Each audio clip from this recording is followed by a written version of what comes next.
Hi guys, I am coming at you with a video all about looking back on my training program for the Walt Disney World 2018 Goofy's Race and a Half Challenge race. Okay, so back in January, Becca over at Disney Kitty presented a topic that I thought would be a really great topic to bring to you guys after I had some time to reflect on it. And she thought I should do a video about the good, the bad, and the ugly of training for a long distance race like a half marathon or a full marathon. Okay, so I'm gonna try to break this down into 3 different sections. First section, I'm just gonna talk about what training plan I used. The second section is I'm gonna answer some questions that you guys submitted to me on my Instagram page. And the third is going to be where I kind of tie everything together and I talk about the good and the ugly side of training for a full marathon.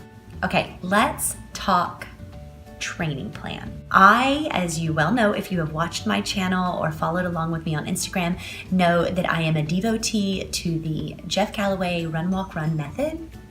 It works for me. It's always worked for me. I've been using it since 2015 when I was training for my very first half marathon, which is the Princess Half Marathon, which just happened this weekend. So any of my princesses out there, you did an amazing job. I'm so proud of you and I can't wait to hear how it went.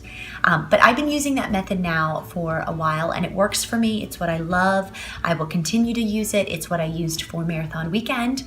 I could give a lengthy description about what Jeff Galloway's Run, Walk, Run method is, but I'm just gonna put a description in the box below. You can click on the link, go to his website. He has all of the information there. He's the expert. He can tell you every little in and out of that training method, how to use it, why you should use it, the philosophy behind it, and you can check that out for yourself.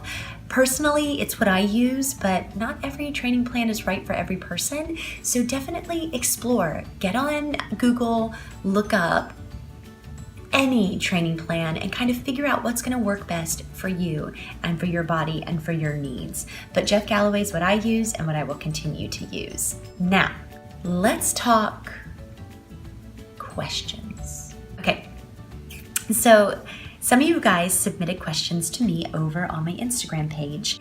The first question that I get all of the time is, how do you stay so motivated?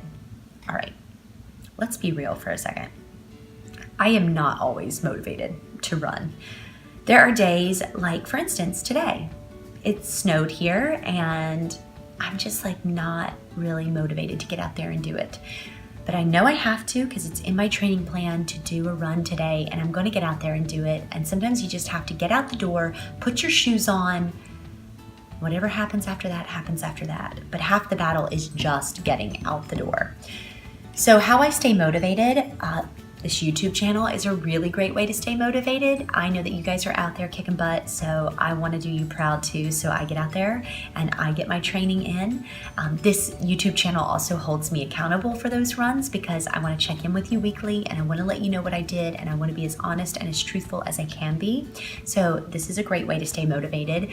I also follow incredibly motivational people on Instagram. I will put a link to their Instagram pages below, all of the people that I find so inspiring and I check in with almost on a daily basis just to see what they're doing, words of wisdom, words of advice, and I think, okay, if they can get out there and do it, I can get out there and do it. I also love training plans. So if I get a training plan and I put it in my calendar, usually looking down and seeing what I have for the week is going to give me the motivation to get out there and get it done because there's something so satisfying about checking that off my weekly to-do list. So training plans are a great way to kind of keep you motivated. And just having that race ahead of you, knowing that you got to get to that race keeps me very motivated. Another question that I get is, do I hit a wall when I'm running? And the answer is absolutely yes. And I can tell you specifically for me, it is mile 17. Oh, the dreaded mile 17. This is dreaded for me.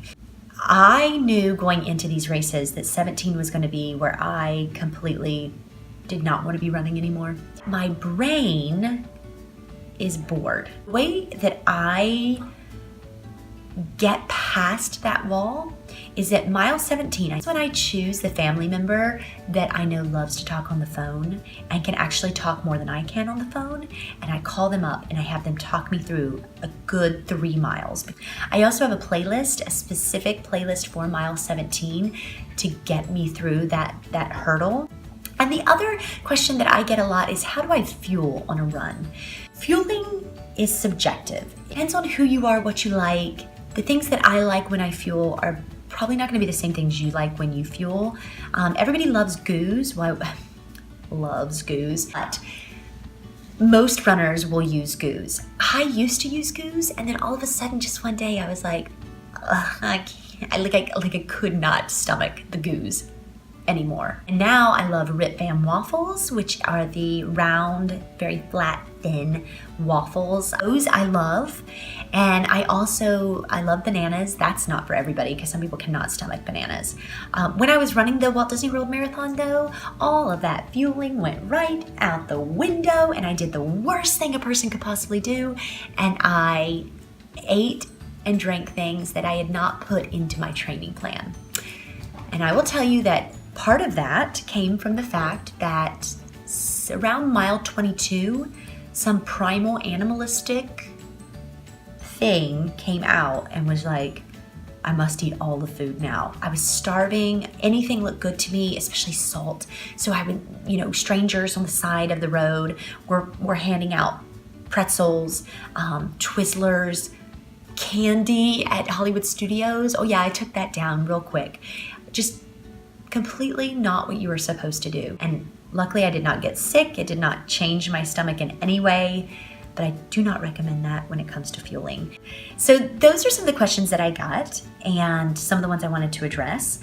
And now I just want to take a moment and talk about, the good and the bad of race training. Life happens whenever you are training for a marathon, and life still goes on outside of training for a marathon. So what I've learned is, back in June, I looked at that training plan, that Jeff Galloway training plan, and I was like, there is no way that I am going to be able to do all of this mileage, plus work, plus be in 2 shows with rehearsals and tech and running the shows. I thought, are you kidding me? But you know what? Here's the thing. I paid for the race and it was non-refundable. So come, hell or high water, I was going to be doing that training plan. And it sucked. And there were days that really were just terrible. And there were days that were so fantastic. And it felt like having another part-time job because I had to sacrifice a lot of time with friends, and I had to sacrifice, certain foods I really wanted to eat, but I knew would not be a good option for the long run the next day. And it had its sacrifices. But when January came and it was the week of the marathon, I looked back, I turned back to my very first day of training. That day when I thought, there is no way I can do all of these miles. And I looked back and I saw how I had done all those miles. And I thought, whatever happens on race day, the real reward for myself is the fact that I thought what I was about to do was the impossible. And I made it possible, and I did it. So that's one of the most glorious things about training for a long distance race. Another really great thing about training for long distance is it keeps your fitness level up.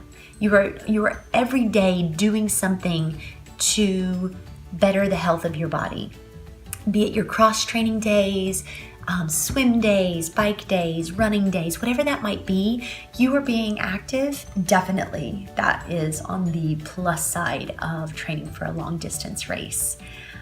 Some of the uglier parts is, again, it's a long haul and it's a lot of work.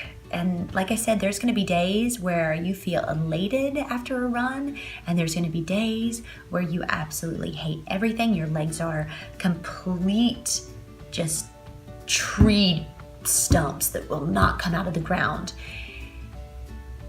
But again, that's kind of part of the journey, and at the end of it all, it really is so worth it, because you did something that you thought was completely out of the realm of possibility for yourself.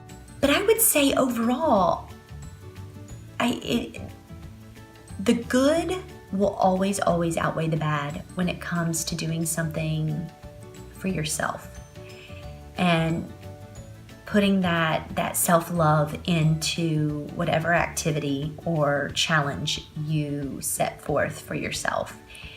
And I love the way I feel and the way it feels to accomplish something like that so much, which is probably why I keep signing up for more races. There's this great quote, and I don't know who wrote it or who said it, but they said, there's going to be days where you absolutely hate the run. There's going to be days where you hate the run while you're actually doing the run. There's going to be days where you're mad at your body because it's not performing to the level that you think it should perform at, because it performed at a better level the day before or the week before. And so this makes the run miserable. But despite all of that, when you finish the run, you never regret having done the run. And that is so absolutely true. And that is so absolutely true for long distance runs. You never regret doing it. And I will have to say, I never regret the decision I made to go ahead and try a marathon. And I'm looking forward to June when I start my training for a New York City marathon. And I'm in the midst right now of training for my 3rd Brooklyn half marathon, which I'm going to take you guys along for the journey. But if you have a desire to try this, I say do it. For me, I started running because I've been blessed by having a body that is strong enough and is healthy enough and capable enough, and I knew I gotta use the gifts God gave me, and I was gonna see just how far I could push myself. And I did it, and I loved it. And I just say, do the training. To me, that is the most important part. Can you run a marathon without really putting much training into it? Sure. You're gonna feel like absolute crap, I will say, probably, for a good week or two afterwards if you don't put the training in. But devote the time to the training, because it's in the training, it's in the journey where you discover so much about yourself. And yes, the race comes, and that is exciting and that is great, but it's really in the training that you discover just how amazing your body really is.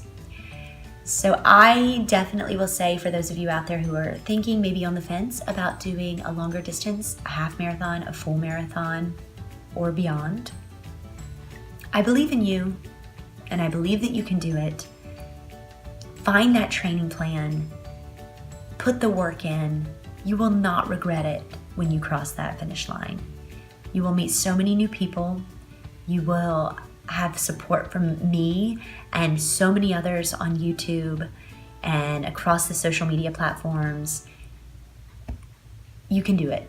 You can absolutely do it. Yes, you can do it. And that is where I'm going to leave you guys today. If you like this channel, give me a thumbs up, hit that subscribe button. Let me know what kind of videos you would like to see. I'm not an expert. I'm just a girl who really enjoys running, and running saved my life. So definitely take my advice with a grain of salt. So until then, happy running, happy miles, and keep kicking butt, unicorns. Mwah. Peace.